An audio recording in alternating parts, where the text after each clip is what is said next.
Hi, I'm with Andres Gonzalez, one of the leaders of the Hispanic Roundtable, right? That put together all these Hispanic Convention 2010. Andres, nice to see you. Well, first of all, thank you, Alex, for being kind and giving me an opportunity to actually showcase what we do. The convention is actually the largest community mobilization and organizing event in Northeast Ohio. And what we do is actually we create or convene the community to come together and address the issues that are hindering our advancement in the areas of economic development, which actually includes jobs. We're talking about health, education, civic involvement, and clearly immigration. And so we know that those are the hot buttons and the critical issues in our community that continue to fester and why we have not advanced the agenda. So indeed, tomorrow morning, we start the planning of all the work that we actually will approve here, all the goals and objectives by each area team. We're going to have each area team propose the new plan of what we need to address for each one of those 6 areas that I mentioned, and then based on that, then that becomes our work. So indeed, we're going to be actually having community forums, and we actually will be engaging with the community because we feel that the work has to be done at the community level, not up here. And so we're going to be having meetings throughout the next 3 years to address those issues.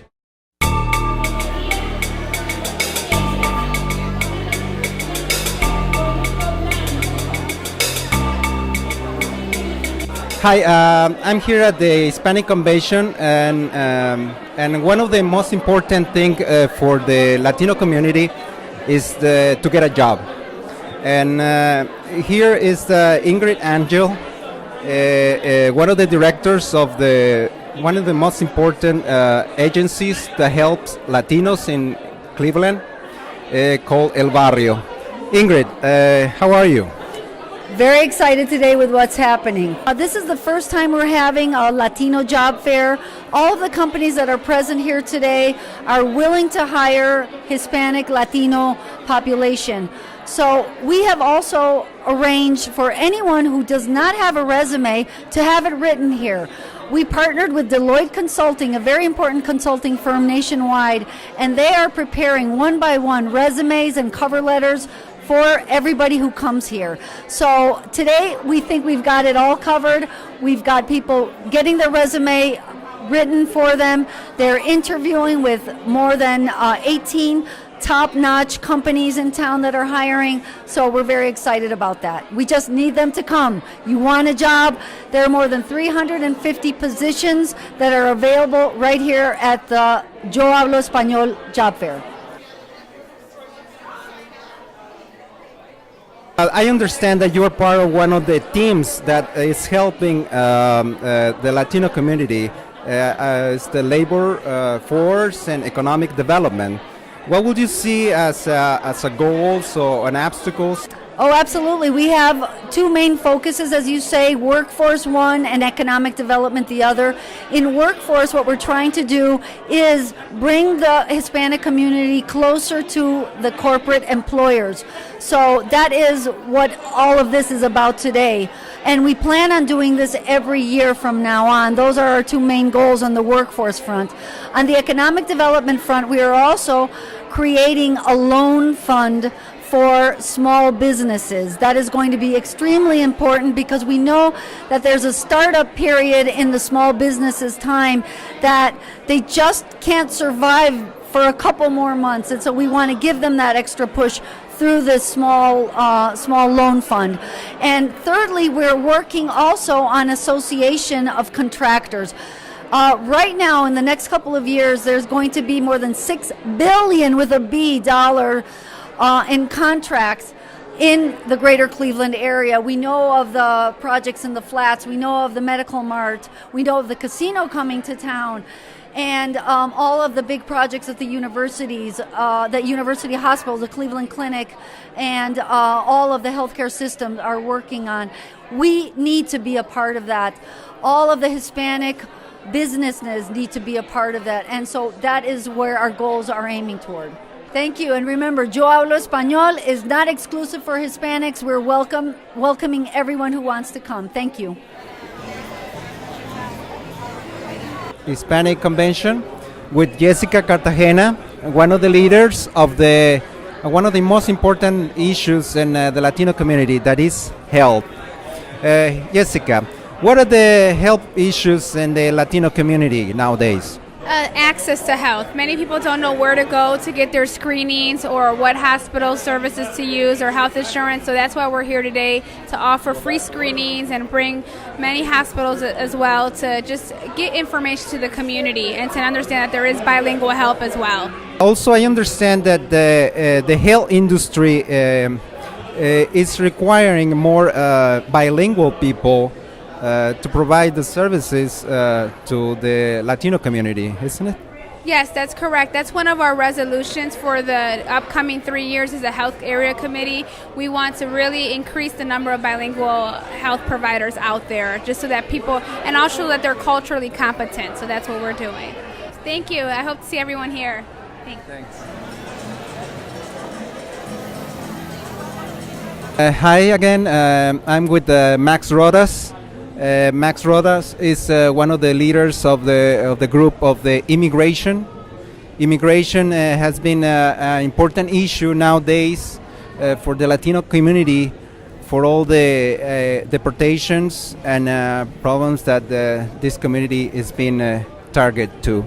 Max, nice to see you today at this convention, and tell me a little more of this problem that the Latino community is facing nowadays. Okay, I am wearing a button that says that no human being is illegal, and that's basically the premise of where we come from. The issue of immigration, or as people call it, illegal immigration, in this country is almost like the perfect storm. Perfect storm at many different levels. A perfect storm politically, because it has polarized the political parties. It's something that nobody wants to touch right now. It's like a hot potato. As we see politics leaning towards the right in this country, even some of our allies are becoming more cautious in terms of making this a front burner issue. The reality is that having 12 million undocumented folks here in this country presented with a significant problem in many different levels. Logistically, this whole notion that we are going to have mass deportations, that is unthinkable. That is unrealistic. That's not going to happen. So the fact that you have always had folks undocumented who have been working, if you were to take all the undocumented people here from the state of Ohio, let's just talk about the state of Ohio, you would have a huge loss in the economy, especially in the agrarian and agricultural community. Now, this is the fact. Basically, there's 12 million, this approximate 12 million people who are undocumented is the result of a very schizophrenic immigration law, an immigration law that is really obsolete, an immigration law that is racist because it has favored people that come from Western Europe and even Eastern Europe, and has been very punitive and very irrational as it relates to people of color, specifically people who come from Latin America and from Africa and from pigmented people come from. So it needs for somebody in Congress, in the House, to have some, on both sides, and to have a president. And we're confident that President Obama will have the political will. But we need somebody with political will that says, listen, folks, this is what we need to do. We need to have comprehensive immigration reform. Now, nobody wants the border to be open. Nobody wants anybody to be coming, breaking the law. We don't want that. But on the other hand, we have to deal with the people that we have here. Also, I would say in a more foundational level, the problem with immigration is clearly connected to the foreign policy of this country, where actually we have created an economy in the Latin American countries where people cannot live. So it's two options. One is you die of hunger, and the other one is you break the law and you cross the border and you come here.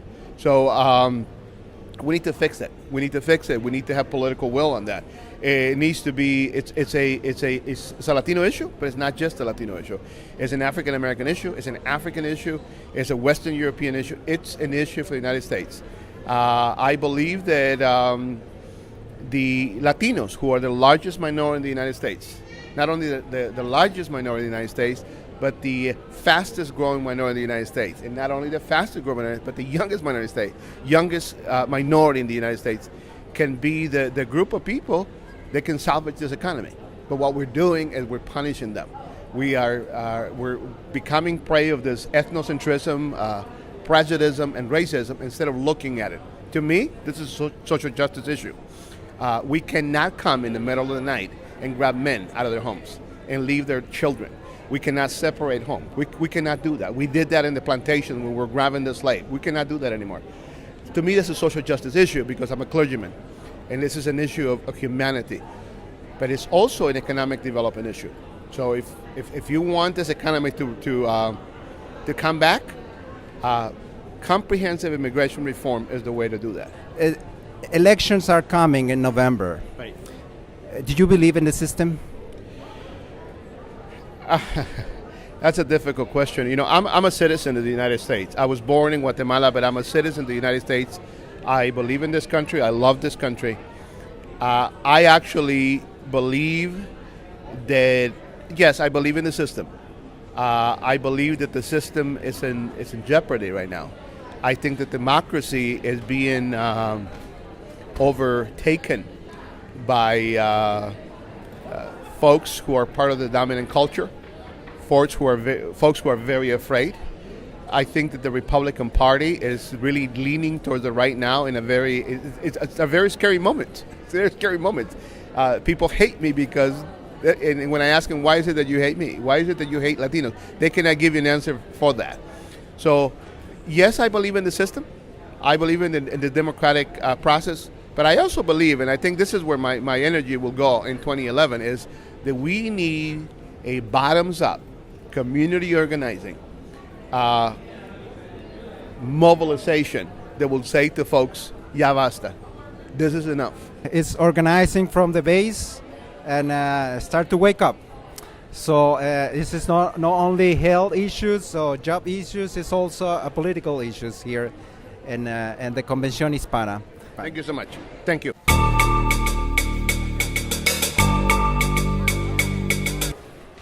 I have to be a little taller.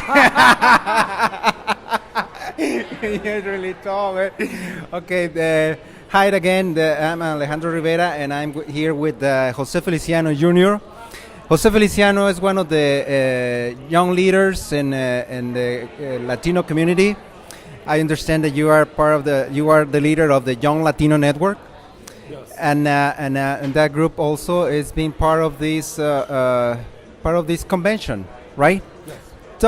Tell us a little more about your participation or your role in this convention, 2010. Well, like you said, I'm the president of the Young Latino Network, and my treasurer, Luis Cartagena, he and we are the co-chairs for the civic area involvement team for Convención Hispana. So that's how Young Latino Network is involved. And the reason that Young Latino Network is involved with Convención is because our mission statement talks about our mission statement simply is to empower the Latino community through civic engagement and leadership development. And that falls directly in line with what we're trying to do with the civic involvement area team for Convención Hispana. So there was that natural synergy there, so it only made sense that we would take over because we want to see the same things at the end of the day. I mean, with the resolutions that were adopted the previous Convención, we were trying to get Latinos to be trained and to run for office, and we want to see those kind of things happen regardless of whether I'm involved with YLN or whatever. I mean, it's all about the empowerment of our people, and that's what it is about at the end of the day. It's about serving our community and empowering the people. Some young people wants to be involved with this Young Latino Network. Where should they go? Well, you can go to our website, which is just simply theyounglatimonetwork.org. You could also follow us on Twitter. It's just Young Latino, and then the network is abbreviated, so just NTWK. And then also you can find us on Facebook if you simply just put in the Young Latino Network. And then that's a good way to get involved just to begin with, just to see what kind of things we've been up to by looking at our Facebook page and see what we posted about recently. Something else that you would like to add to? Alex is a great photographer.